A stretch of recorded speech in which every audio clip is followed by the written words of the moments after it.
Their rough-and-tumble touring life did nothing to slow Metallica down, and in the spring of 1986, the band released its third album, Master of Puppets. It sold 1 million copies without the benefit of a radio single or music video. Metallica toured for 6 months with Ozzy Osbourne. It would be their last as a supporting act. They really give me a run for my money every night. The crowd were going nuts for them, you know, stealing the show most of the nights. They were really hard to follow.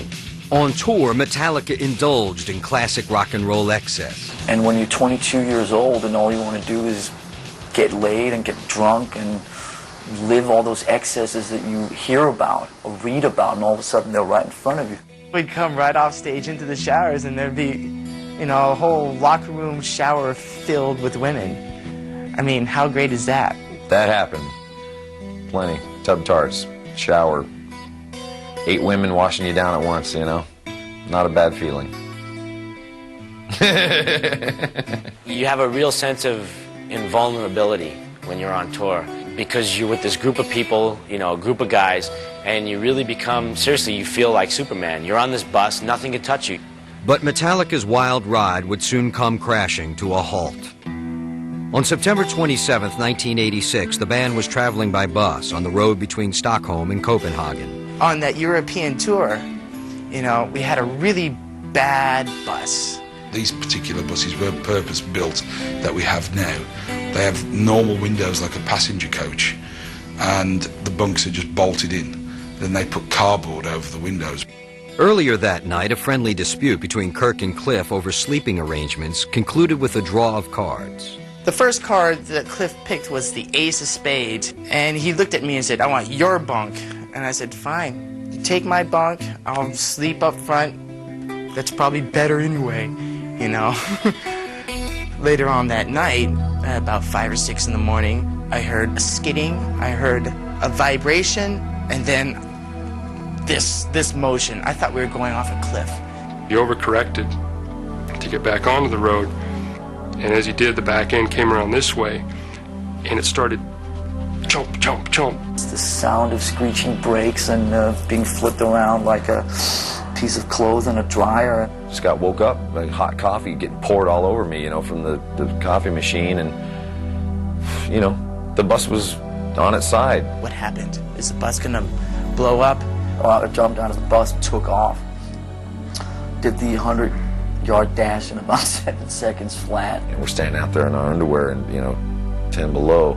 And I heard everyone screaming except for Cliff. And I thought, oh my God, something's wrong. Seeing the bus driver just, you know, freaking, frantic. And I turned around and I saw Cliff's legs sticking out from underneath the bus.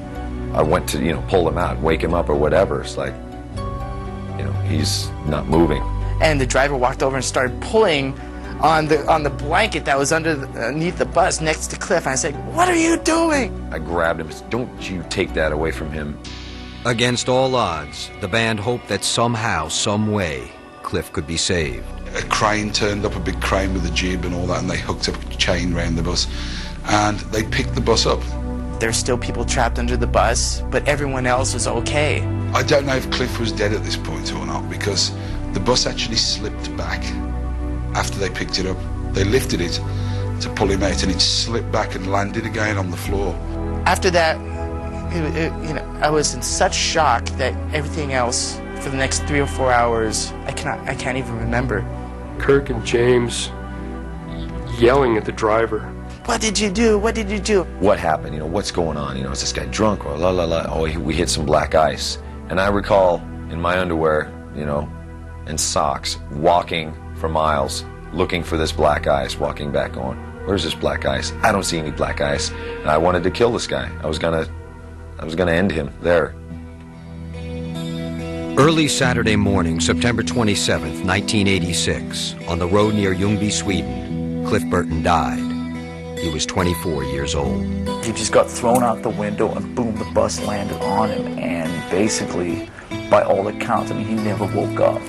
You know, to this day, I just think, you know, it could have been me, it couldn't have been me, but it's never left me to this day. You always feel protected on tour. Nothing bad can happen like this. It's not allowed. You know what I mean? This is rock and roll, man. Nobody dies.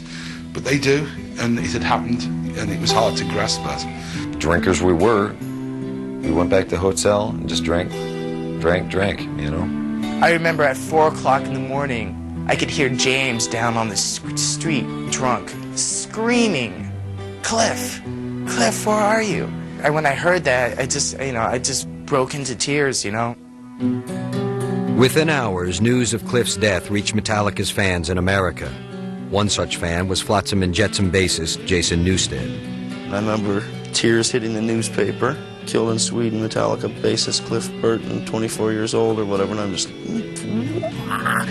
just lost it. Lars, James, and Kirk returned to San Francisco to attend the funeral of their friend and bandmate. Lars took over from then on, and, you know, in all fairness to Lars, without Lars Ulrich, that band wouldn't be where they are today. With the added pressure of a Japanese tour scheduled to begin within a month, the band auditioned 40 prospective bassists in San Francisco. I can remember those auditions just being really, really bad because we were drinking throughout the whole thing. We were still grieving, obviously. We tried out quite a few people. Les Claypool from Primus was actually one of them. Lars was all, "You're not used to playing this kind of music, are you?" And I was like, "No, hey, you know, you guys want to jam on some Isley Brothers tunes, you know?" And nobody laughed at my joke. He was too good. He was like, "Okay, you get your own thing," you know. They never called me, and I wept like a little girl. Well, a guy would come in that just didn't look right or whatever, plug the bass in for 20 seconds, next. I mean, it was cold. And I'm just going I was shaking in my boots. Jason, we thought, was the man. Kind of the punter vibe, but he had the energy that we were looking for. We sat down and we decided he's going to be the guy, so we took him to this place, Tommy's Joint in San Francisco, where we kind of like to hang, and took him out to grub, and Lars and I went in the bathroom to piss together. It's like, let's go tell him now, okay. Lars comes out, "Do you want a job?" And I go, "Nah, I guess." And he goes, "Okay, you're going to be bass roadie." And I'm like, you know, like, and he goes, "No, you got it, man, you're in. You want to play with us?" And I'm like, "Shah!" Jason's jumping off the table and doing backflips and all this stuff. It's like, okay, all right, man, you know. But soon after that was the hazing. We gave him a pretty tough time because we didn't want him to think that he just like waltzed into a perfect situation, you know. And then when a period of calm hits, that's when the reality starts setting in. And then all of a sudden all hell breaks loose. And then the emotions start coming out. You know, I hate to say this, but Jason became the scapegoat for you know, the tragic loss that we had just experienced with Cliff. With the specter of Cliff Burton's death hanging over the band, they embarked for Japan in the fall of 1986. But for Metallica and their new bass player, the transition was a hard one. We were all trying to see his boiling point, you know, or how much he can take, you know. We told everyone he was gay. We would go out to the hotel bar and like buy drinks for everyone and charge it to Jason's room. And then we went to sushi that night. "Jace, that green stuff, it's mint sauce. Put some of that, you'll love it." Wasabi. But he kept walking into every single landmine and every single trap we set for him. And that just made it more and more fun. Part of loving him means that he has to accept us for who we are, which is not easy. I mean, everyone thinks, wow, this guy's landed the greatest gig, etc. On the one hand, yes, but on the other hand, think of all the baggage that he's got to plow through, plus he's got those three.